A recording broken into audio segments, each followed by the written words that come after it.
The Melbourne and Hobsons Bay Railway Company was the first company to get a railway built in Melbourne. They built the railway between Port Melbourne and Flinders Street, completed in 1854. This instantly became a financial success, and other companies wanted to join in. The government approved more private companies to build more railways for them. Only just 3 years later, the Melbourne and Hobsons Bay Railway Company already built its second railway, from St Kilda to the CBD. And in the same year, the St Kilda and Brighton Railway Company extended the railway from St Kilda to Brighton. The Geelong and Melbourne Railway Company also opened its own railway between Newport and Geelong. In 1859, Victoria Railways, which is a state-owned rail operator, built its railway between Williamstown and Spencer Street Station, and this also enabled the Geelong services to run into the CBD. Meanwhile, in the southeast, a new rail line was getting built between Pyran and Princess Bridge via Richmond and South Yarra by the Melbourne and Suburban Rail Company. 1 year later, the Melbourne and Suburban Railway Company extended their line to Windsor, which now connects the St Kilda to Brighton line. The Melbourne and Essendon Railway Company built its own line between North Melbourne and Essendon. They were so proud of it that 1 year later they built a branch line from Newmarket to Flemington Racecourse. In the same year, the Melbourne and Suburban Railway Company built its own branch line from Richmond to Burnley, then to Hawthorn. About this time, private companies were struggling financially and were eventually consumed by Victoria Railways, the government-owned operator. In 1862, Melbourne to Bendigo line was opened. In 1867, the St Kilda to Brighton line closed. In 1872, the rail line was extended from Essendon to Broadmeadows for regional trains to the northeast. Tracks finally connected Southern Cross with Flinders Street, only used for freight trains in the first 10 years between 1879 and 1889. Also in 1879, the rail line was extended from Caulfield to Pakenham for regional trains from Gippsland.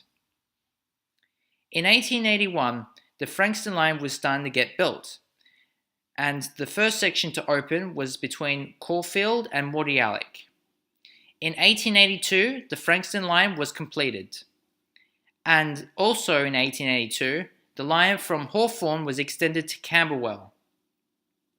In 1883, the rail line was extended from Camberwell to Lilydale. In 1884, a new rail line from Spencer Street Station to Coburg was built. In 1887, a new rail branch from Hawthorn to Kew opened. Also, the Brighton Beach line was extended to Sandringham. In 1888, a private railway branch was built between Newport and Altona.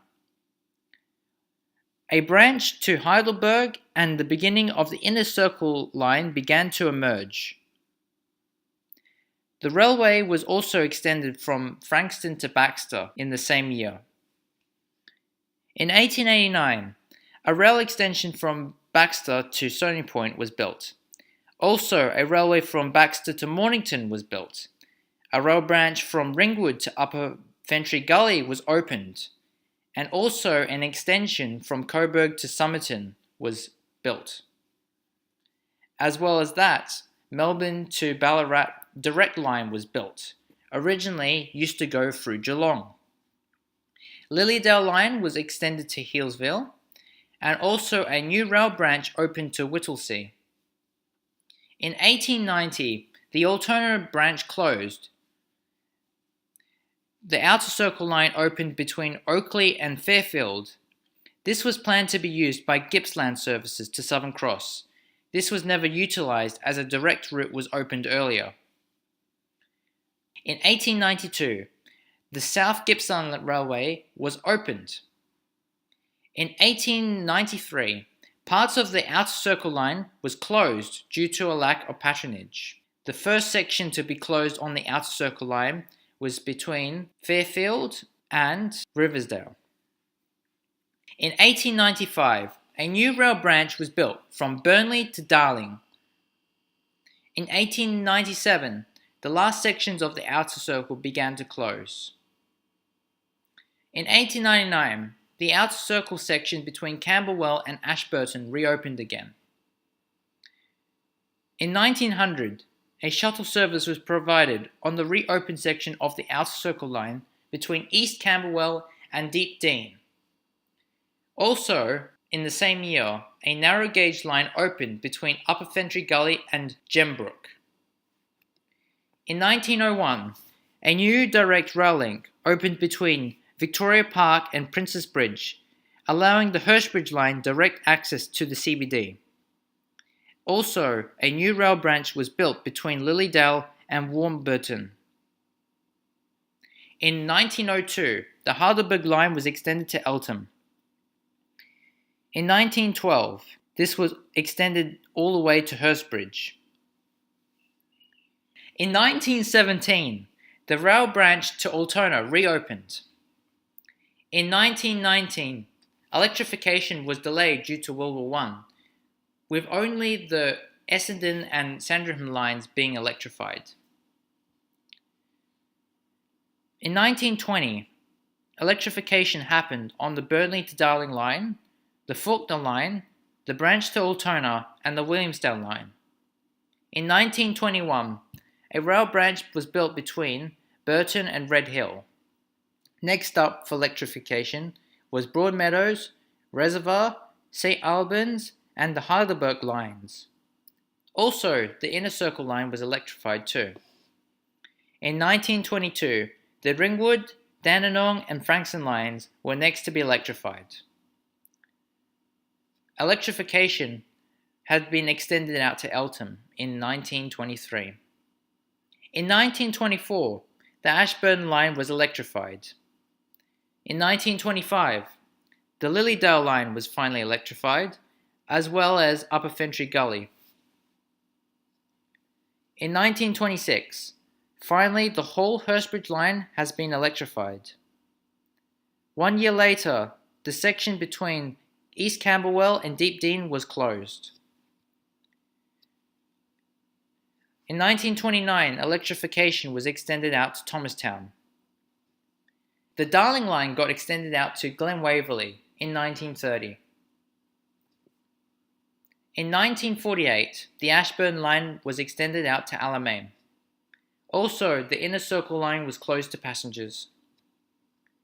In 1953, the Bitumen to Red Hill line closed off. In 1954, the Belgrave to Gembrook section was closed due to a landslide that took out a section. Also in the same year, the Dandenong to Pakenham line was electrified. In 1957, the Kew branch closes. In 1959, the Faulkner line was extended out to Upfield. The section between Reservoir and Layla were electrified, and Epping to Whittlesea section was closed off. In 1962, the Upper Fentry Gully and Belgrave section was converted to broad gauge and electrified. In 1964, electrification was extended out to Epping. Also, the Lilydale to Warburton section was closed off. In 1980, the Lilydale to Healesville branch closed. 1 year later, the Baxter to Mornington rail branch closed. In 1983, the Werribee line was electrified. In 1985, the Altona line was extended to Laverton, and one of the biggest rail projects in a long time, the City Loop, was completed. In 1987, the Port Melbourne and St Kilda lines were converted to light rail. In 1993, the South Gibson line closed entirely, and 2 years later, a section of the South Gibson line was electrified and opened as the Cranbourne line. In 2002, saw the electrification to Sydenham. In 2007, the rail line got electrified from Broadmeadows to Craigieburn. In 2012, Epping to South Morang extension opened, and also the rail got electrified from Sydenham to Sunbury. In 2015, Regional Rail Link finally opened, separating regional trains from the western electrified lines. In 2018, saw the South Morang line extend out to Mernda. This is how the rail network grew and developed in Melbourne. I'm looking forward for the metro tunnel to be opened, and this will open in 2025, and it will connect two of the major rail lines through the Central District. Thanks for watching.